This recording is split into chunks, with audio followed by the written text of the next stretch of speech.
Welcome to Fast Politics, Rick Wilson, Molly Jong-Fast. It's a beautiful day as always. in Florida, where we both are, We are but not both in the great together. state of Florida, although we are so far apart in Florida, it is roughly 700 miles to you from where I'm at right now. So That's sad. But you know what isn't sad? that you're in Florida?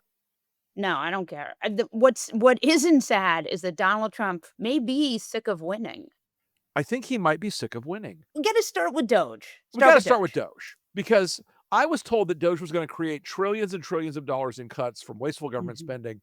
And as it turns out, it was a net negative and Cost money. created more cost than it saved. And was from the very start, what's the word I'm thinking of? Muskian bullshit. Fraud, waste, and abuse turns out to be stuff I don't like.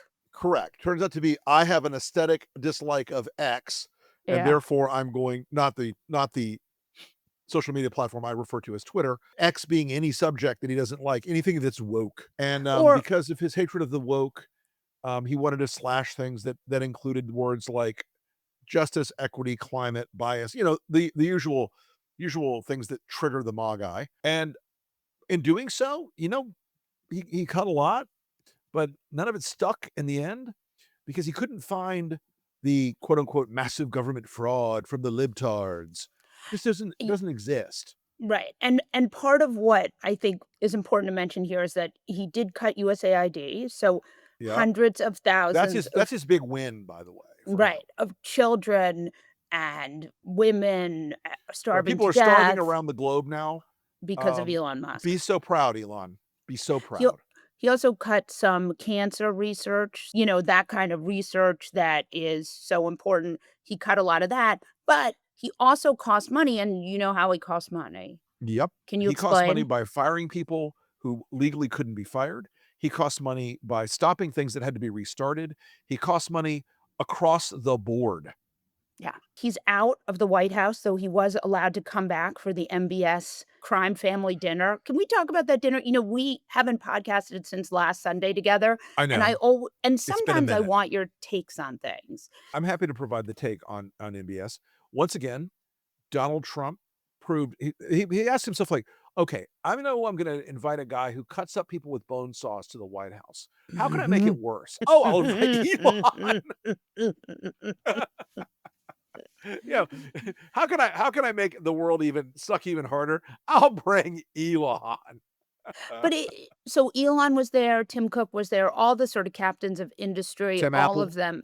Tim Apple, yeah, they were there for MBS. MBS, they're going to make a 10 gazillion trillion billion dollar, Right. A quadrillion quadroons. quadrillion dollar, get into the American economy. All of this is always bullshit. He is selling Always. them military planes, which is something Right. We're that giving they them we're going wanted. to sell them F-35s. Okay.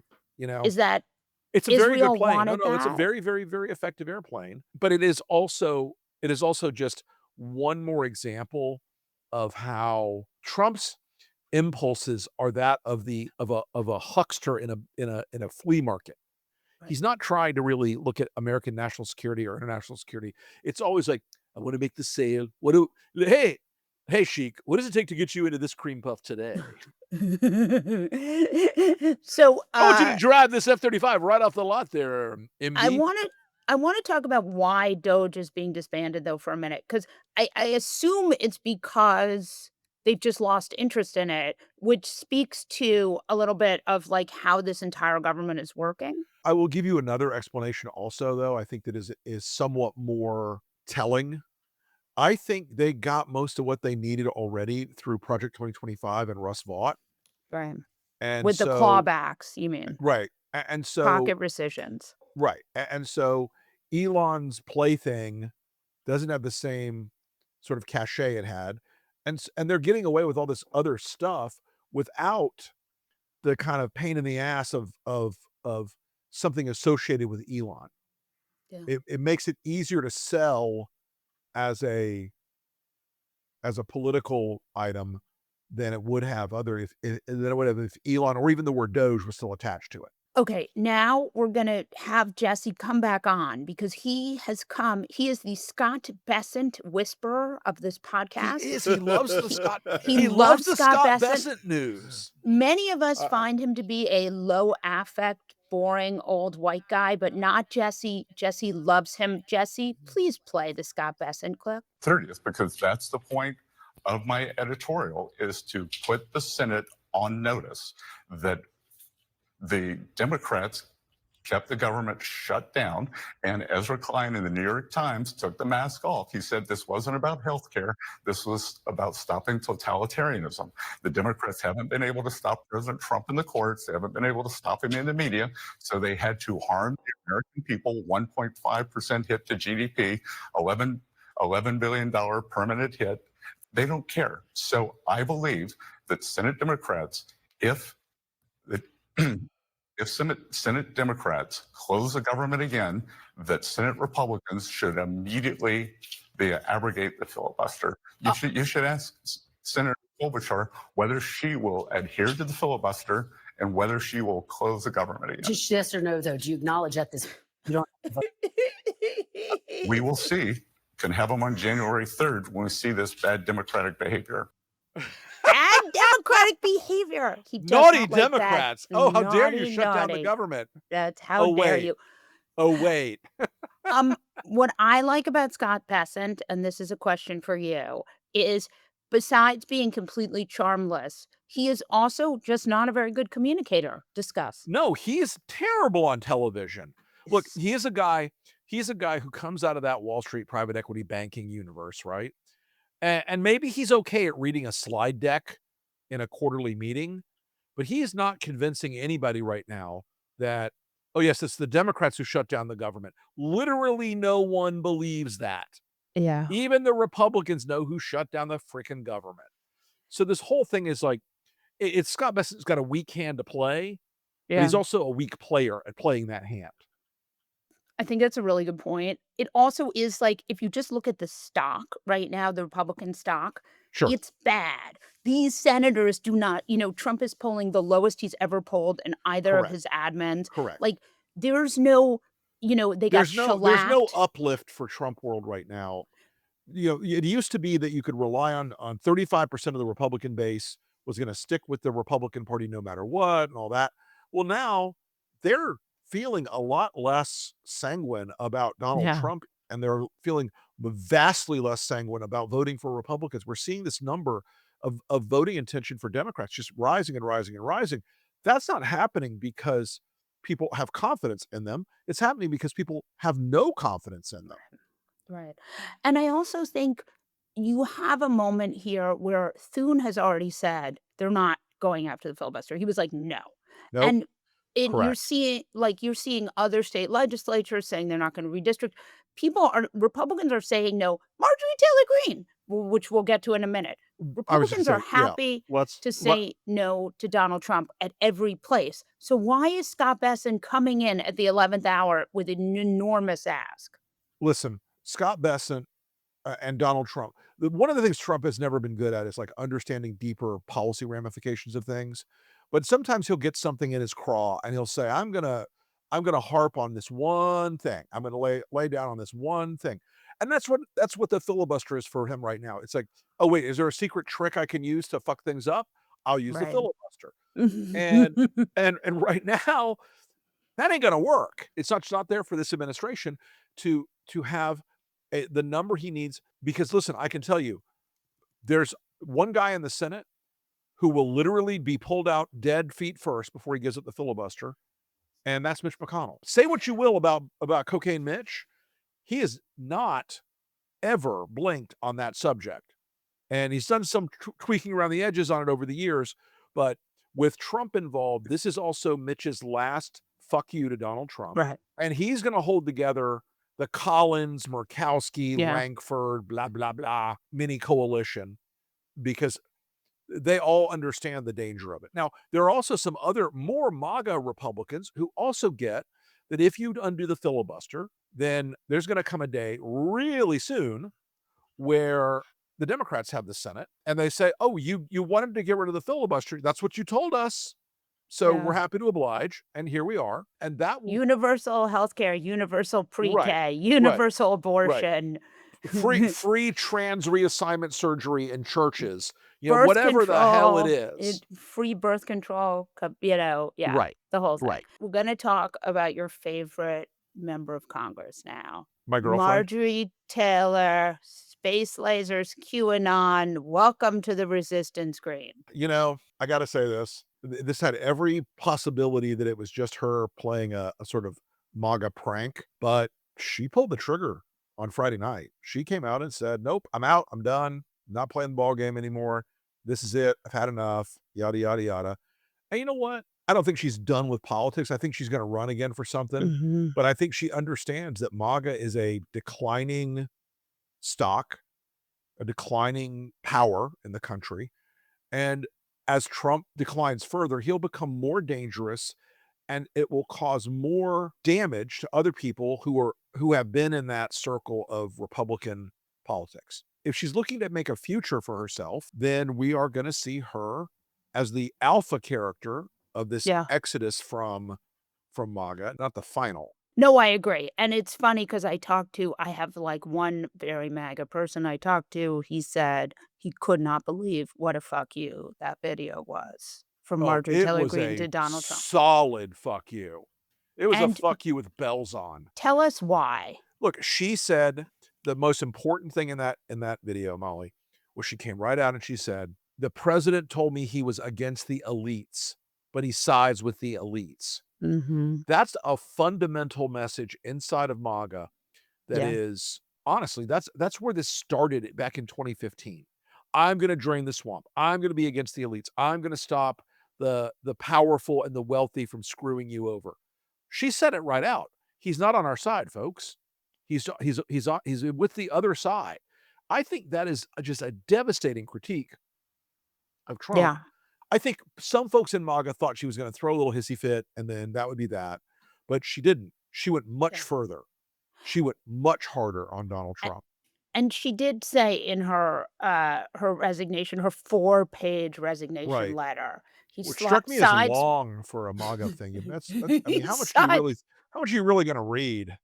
Page 4, though, has he sides with the globalists. He Uh-huh. sides with the billionaires. Yep. Look at the people he has at his inauguration. Yep. And that is the fundamental problem with MAGA is you have the richest cabinet Right, and you ever can't be a in history. populist. You can't be a populist if the cabinet, if you're if the cabinet is like if like the person with the lowest net worth is like $600 million. Yeah. That's just No, not and how it the world works. yeah, and it's such an important point. She took away that populist Bannonite edge that Trump always enjoyed. And look, this has already been strained, Molly, because Trump for months has been screwing working people by Yeah.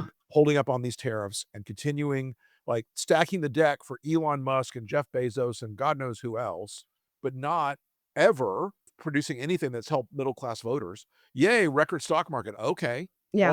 Also, we stopped reporting unemployment numbers. I promise you, if they were good, we would still be reporting them.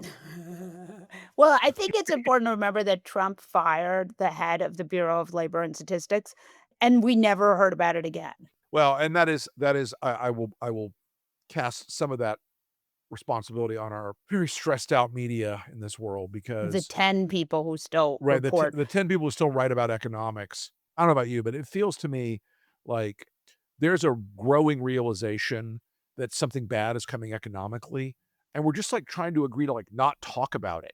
I think it's clear that we're in a bubble, in an Yeah. AI bubble Oh, that's yeah. not going anywhere good, and the question and we saw that with NVIDIA stock this week, Oh, where yeah. it announced earnings and then ultimately went down. On Friday, it was this absolutely insane White House meeting with Zoran and Donald Trump, and I wanna tell you that a close personal podcasting friend of mine said, "I'm worried that Zoran is gonna go to the White House and Donald Trump is gonna arrest him and deport him." And do you know what happened? The Yeah, I do. opposite of that. I do. Donald Trump got a new nickname, Down Low Donald. He was Ooh, flirting with the guy in the Oval Office. I literally was like expecting him to like, would you like to come back to the residence and okay, see my etchings? so I have spent all weekend on cable news with people trying to figure out what that was. My theory is that Donald Trump loves a winner, Yeah, and it doesn't matter what you correct. if your young staffers are crowding outside to get a glimpse of Uh-huh. you, if you're like a real Kennedy, like RFK Senior or JFK, and not like a shitty Kennedy like the ones we Like have now. like Pervo McLove poet. If you are a real You're candidate, the tempted, you're Donald Trump tempted. Don't lie, yeah, you're tempted. the Donald Trump as a feminist, I will not go there.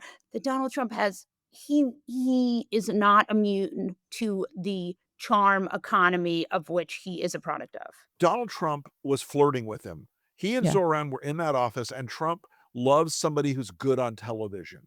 Now, I will say, Donald Trump was doing everything except taking the maraschino cherry out of his cocktail and tying the stem in a knot with his tongue. But this guy loved seeing Mamdani in the White House Yeah. because he likes celebrity. And Mamdani Mhm. is a political celebrity, And he likes kind of talent. unparalleled in the country right now. Yeah. Honest answer. Yeah, and he likes talent. I mean, this is a guy with more raw talent than let's do 2 minutes on his talent because I know a lot of people are worried about him, whatever. I'm not, but I would love you to talk about his talent because let's talk about other Sure. talented political actors on that level. There aren't. Hmm. I mean, he is unique right now in the Democratic Party. Look, there are very good candidates overall, Right. But but like he has an understanding of where the politics of America is right now, and I don't mean that ideologically. I mean that in the fact that he communicates on social media. yeah, I mean that in the fact that he communicates with with, a post on Substack or X or Twitter or Instagram in a way that most people would be like, "Well, we have to write an essay for the New York Times to get our message right. across." He Right. gets that you don't. He gets that the world is not that anymore. The world is different now, and he's able to use that very effectively. I wanna add one other thing though, because I think you're right, but I also wanna add, he has also raw charisma. Yeah, no, Part of it is the that's social what I'm media. saying. Yeah, because, like, Newsom does that social media really well, and Newsom is pretty charismatic. And these again, we are looking at these Yeah, candidates look, not Newsom is not a slouch on ideologically. the charisma front. Right, Let's be right. real. We're not looking at these candidates ideologically, we're just looking at pure political talent. But I think Mamdani has a kind of thing that is rock star level. Especially because he's 34 years old. He has the ability to grow in this role, Yeah. okay? And he did something yesterday in the White House, like mentioning we're gonna, protect people in New York from anti-Semitism, which Yeah. he's starting to adjust that there are things that realistically accommodate no matter what some of your base wants. But his Yeah. talent is letting him do that and keep his base with him, I think. Although Mhm. there was a little bit of bitching yesterday or the other day that I Yeah, I saw, saw it too. but nothing that really, like, shocked me. So, Nothing that one really was like a one of the killer. things that's interesting about this moment is you have Mondami's stock way up, really, because he's not gonna be the cause of federal troops being flooded into New York. Now, it may still happen because Donald Trump is not, he changes with wind. But the other thing, the stock of everyone who was like, Mondami is a jihadist just went Yeah, oh, so no. Yeah, Trump cut the legs out from underneath MAGA on this. Because, I yeah, mean, look, all those articles, I mean, and not just in, like, the crazies. It wasn't just like Breitbart or the Free Bacon. It was like right, National Review and the Wall Street Journal, like, "He will cause the immediate collapse of Western civilization. right. Ah!" Well, now Donald Trump's in the office giving the guy a tongue bath. Rick Wilson, Ollie Jong-Fast. will you come back? As always.